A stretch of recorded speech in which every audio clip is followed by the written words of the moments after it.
Hi, my name is Mercy. I'm a partnership lead at Wada, and this is a closeout report overview on some projects that Wada Co proposed on in Catalyst. And for some reason, the primary proposers could not close it out properly. And because Wada Co proposed on it, we were asked by Catalyst to close it up.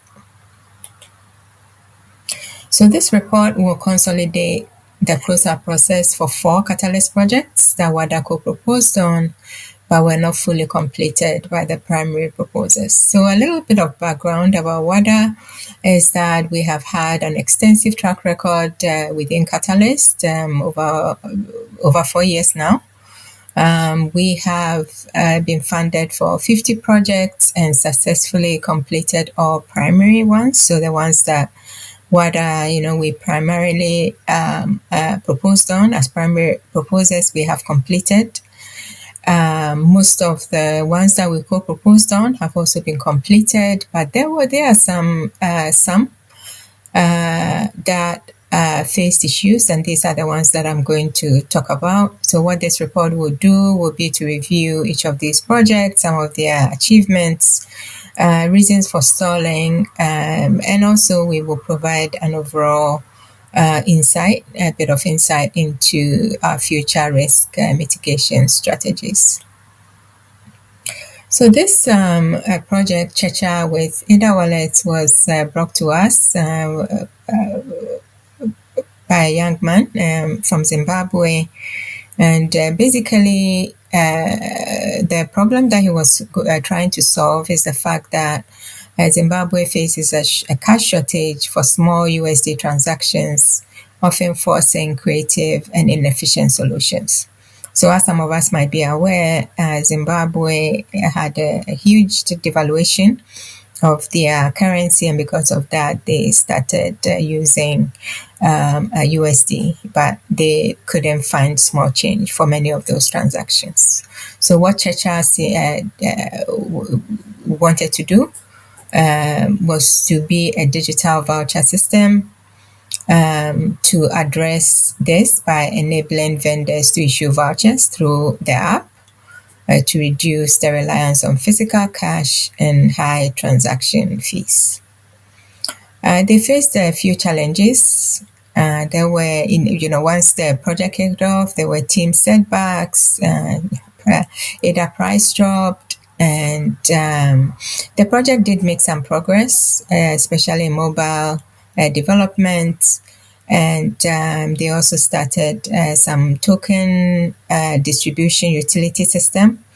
But because of the slow pace of progress on this project, the primary proposer seems to have moved on to other endeavors. This second project, Microlending and Partnership Models by John, project started even before it got funded. It started with quite a high level of enthusiasm. The primary proposer from New York has spent extensive time in Africa and just wanted to figure out a way to develop partnership from microlending entities that are active in Africa. So he, recognizing the blockchain potential to enhance microlending, and felt that Cardano has yet to define a clear partnership model for this sector. This project aimed to collaborate with microlenders and establish strategic partnerships. Unfortunately, even though there were a lot of meetings that were had, the project could not progress. It got stalled, primarily because at that time there was no identity solution, and this project was very much dependent on such a solution. The next project is the Catalyst School, focusing Africa. And this project main aim to increase African participation in Catalyst by adopting Catalyst School content in some of the Catalyst onboarding for especially reviewers and proposers and so on. There were initial challenges, but they were quite adaptive in terms of instead of doing live workshops and so on, they used the recorded videos. There were a lot of translations that were done, especially with regards to WADA. There was French translation.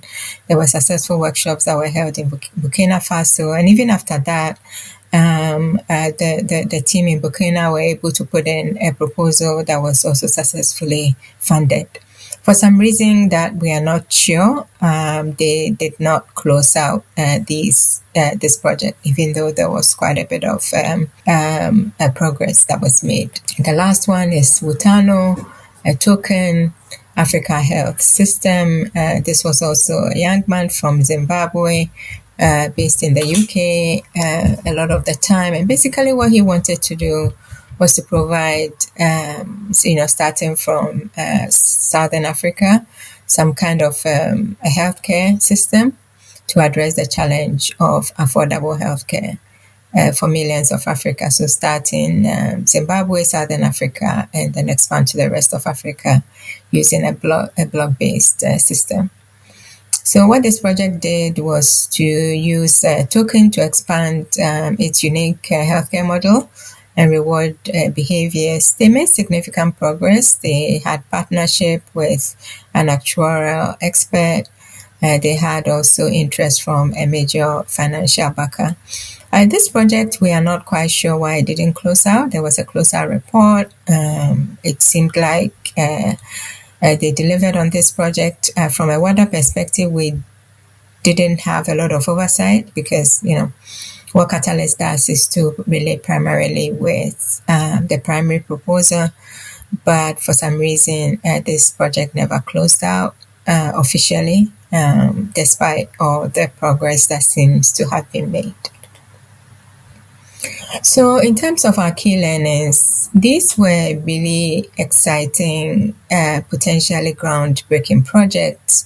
The leads had a lot of experience. They were skilled, great people. That is why WADA decided to co-propose with them. We ourselves, as I said in the beginning, we had a lot of learnings from this, primarily because Catalyst structure limited our ability to oversee and control funding for these projects as well as the deliverables. So basically, none of the funding for these projects actually made its way to WADA. What we believed at that time is to give visibility for some of these projects due to the high potential of their leads and let them shine and see how things will go.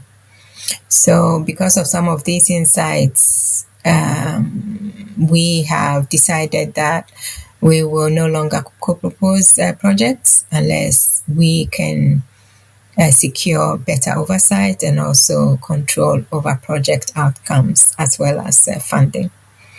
Thank you for your time. We are grateful for your continuous support.